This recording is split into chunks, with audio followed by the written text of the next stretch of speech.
Welcome back to the depths of Luther's Mortuary, where you stab 'em and we slab 'em.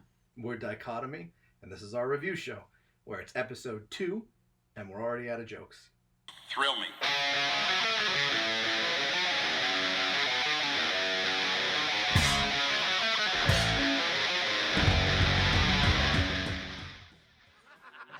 This whole fucking town is going to die! Once upon a time.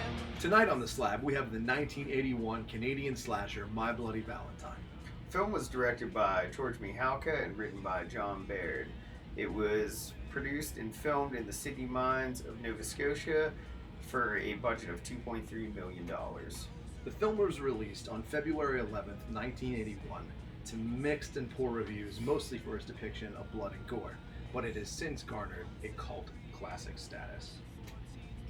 The story of My Bloody Valentine follows a small mining community as they prepare for their first Valentine's Day dance in 20 years. The tradition of Valentine's Day has been abandoned by the town due to the murderous acts of Harry Warden in the past. This is one of our favorite slasher movies. Jimmy, what are some of the reasons why? Why do we love this movie so much? I mean, firstly, this movie makes you feel like you can easily be in the story or at least learning the backstory of it. It perfectly fits that small town vibe and that mentality. Everybody kind of knows each other. They have the crazy old guy at the bar while they're all partying, drinking Moosehead. Yeah.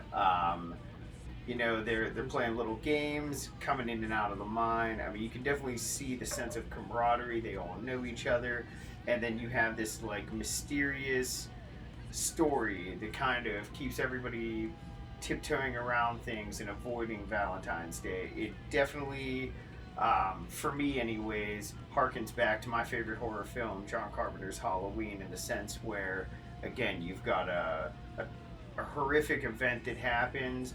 You have a gap of time where everybody kind of feels like they've mended from the situation, and it comes back to haunt them. Definitely. This movie, like you said, has a lot of charm to it. I think it's great in the way that it's filmed, in the way that the story's told, and in the way that the characters are set up, and the way that it goes about. Like the small little details, certain things like the boys all work together at the mine, and they're all laughing and joking, having a good time, and then they race to each other. They race each other to the bar to see who can get there first and buy the first round. And one of the guys' cars doesn't start, and they're having to push it to get them going. It's just the little things like that play into it, and they add a lot of charm to it throughout. And I think it's great. I mean, even dogs chasing police cars and all this fun stuff. It's cool.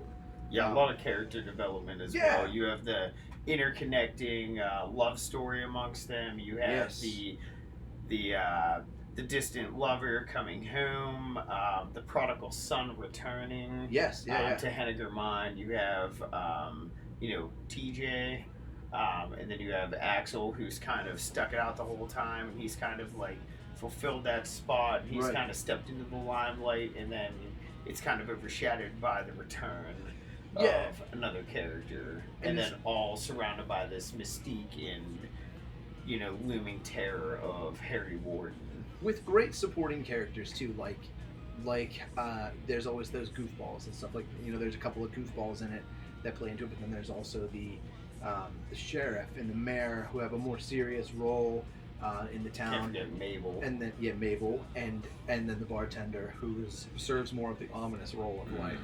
It's definitely You're all a bunch of storyteller. assholes. Watch out! Yeah, exactly. Yeah. It's great, man. It's really good. It's a really good time. If you've never seen this movie, you should definitely check it out.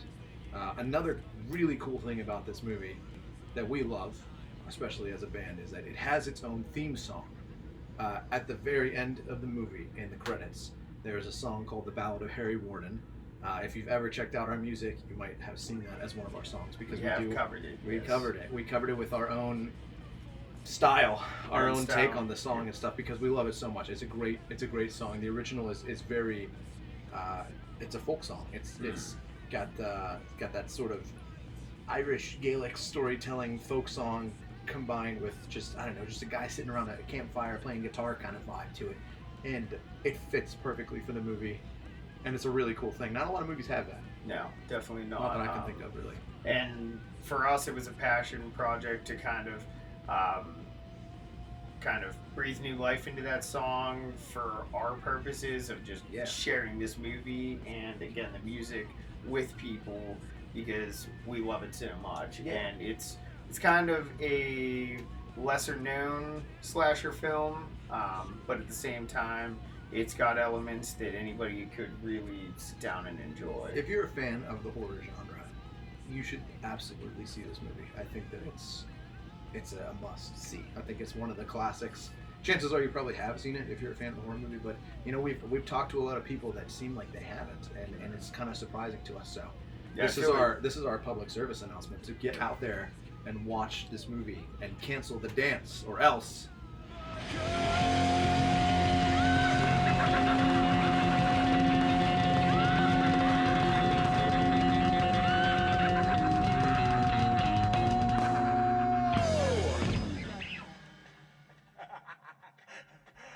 For the next section, we're going to discuss some parts of the movie that are potentially spoilers. So if you've never seen it, we're going to have to ask you to pause this, grab yourself a case of Moosehead, and watch the fucking movie. Let's talk about some of the fun creative kills in it that we love so much. Yes. There's a lot of really good ones in this movie that we really, really like. Yeah, part of what has made this movie stand out as a cult classic and really his, I guess, maybe even stained its reputation early on, was its depiction of blood and gore. With that being said, this movie is chock full of creative kills, many of which done with the incredible implement, the pickaxe. The film opens and starts with a seemingly, I guess, love-filled scene inside of a abandoned mine shaft where a woman has a pickaxe jammed through her chest, likely sparking the first part of the movie to have sparking the love. Yes, that sparks the love of their relationship. Nothing more than a pickaxe through the chest. Fastest way to a man's heart, or a woman's heart in this case, is through their chest. Yeah, with a pickaxe, yeah. With a pickaxe. So, again, the movie, very gory, but plenty of heart-shaped boxes full of human hearts. Yeah. Soaking full of blood. We've got prank kills, shower kills. The dryer. Yeah, the dryer is the greatest one. Well, maybe not the greatest, but that's up to you. You pick your own greatest kill. But dryer invented, great, right? Kill someone from a dryer. Yeah, Canadian bacon. And again, what's on the card? It's it's roses are red, violets are blue. Someone is dead, and so are you. Again, like the movie, it kind of prides itself on great special effects. Yeah, practical effects too, which is something great. I mean, back in the '81, there wasn't a lot of CGI, I don't think, really, but a lot of practical effects on it, which makes it even greater.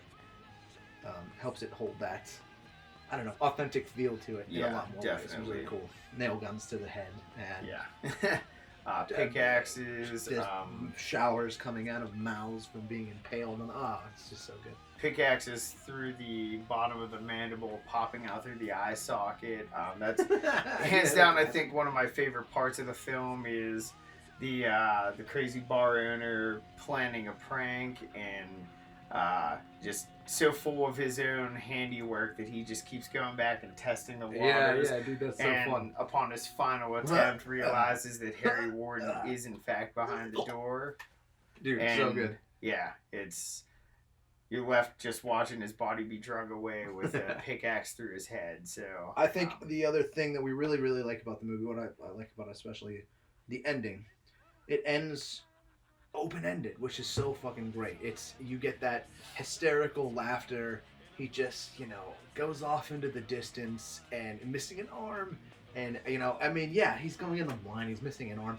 You can assume that he's probably going to die, maybe get lost, but also you don't know, right? Because he doesn't, right? He's alive. He's crazy. He's laughing. The whole fucking town's going to die. Like, it's left open and ominous for a sequel that never comes. Yeah. And that's great. And you have to think, too, like, you have this character retreating down into a mine where,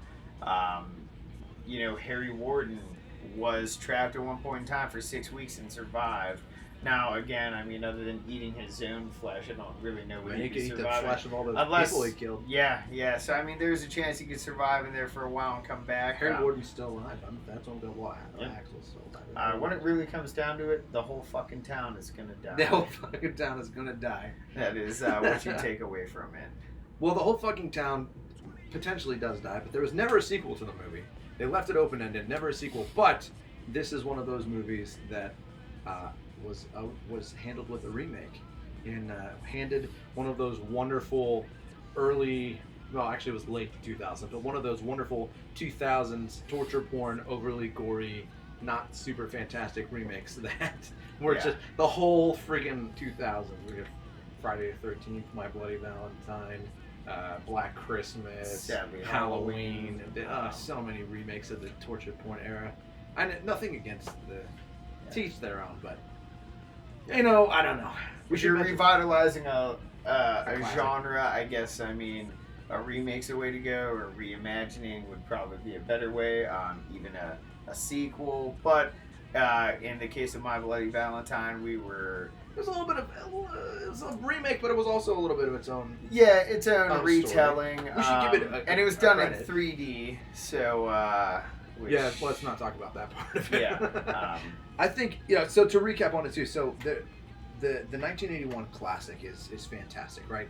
But then we're talking about the 09 remake. It's worth mentioning, especially for us, because it was done in our hometown. We're from Pittsburgh, and the film was done in a lot of the stomping grounds that we've been around, up in Kittanning and Trentham and Harmer, even over at Oakmont for some of the houses, places that we've grown up, places that we are at all the time, which is really town great. That we've grown up in. Yeah, and yeah, I would say probably the biggest tribute to our hometown that is in the movie is nothing more than the mustache of Tom Atkins, which graces the film. And the only thing that's missing is Tom Savini, but Tom Atkins, yeah, Tom Atkins is in the movie. He definitely a lot of hometown pride for it. Yeah, for the remake. For sure. That's one of the biggest things going for it for us. Is the hometown pride. Again, if you haven't checked out the original film, My Bloody Valentine, we definitely urge you to do so. Recommend it. If you are dissuaded by the fact that you've seen the remake, or if you watch this whole video and we just ruined everything for you, still do yourself a favor and watch it. Yeah, watch it anyway. With some Moosehead. Yes. Because it'll make you feel like you're part of the town. So that's our take on the 1981 horror slasher Canadian classic, My Bloody Valentine. Go check it out if you haven't seen it. And yeah, be sure to subscribe. Check out out our you're on the YouTube channel, so subscribe and check this out. But also, we're a band first and foremost, so check that out. Yeah, and on all the major platforms. And if you enjoyed My Bloody Valentine, we hope that, again, you would enjoy our version of The Ballad of Harry Warden, which is up on all major music platforms, including our Bandcamp. Check it so out. Again, check it out. We'll link everything below. Awesome. And till then, that's it. Stay dead. The film was released on February 11th, 1981. And it received some mixed to poor reviews when it first came out, mostly for its depiction of blood and gore. But it has since garnered a cult classic status. Fuck!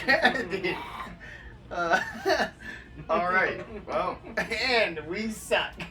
I'm leaving that. What are you talking about? That was good. That's comedy gold.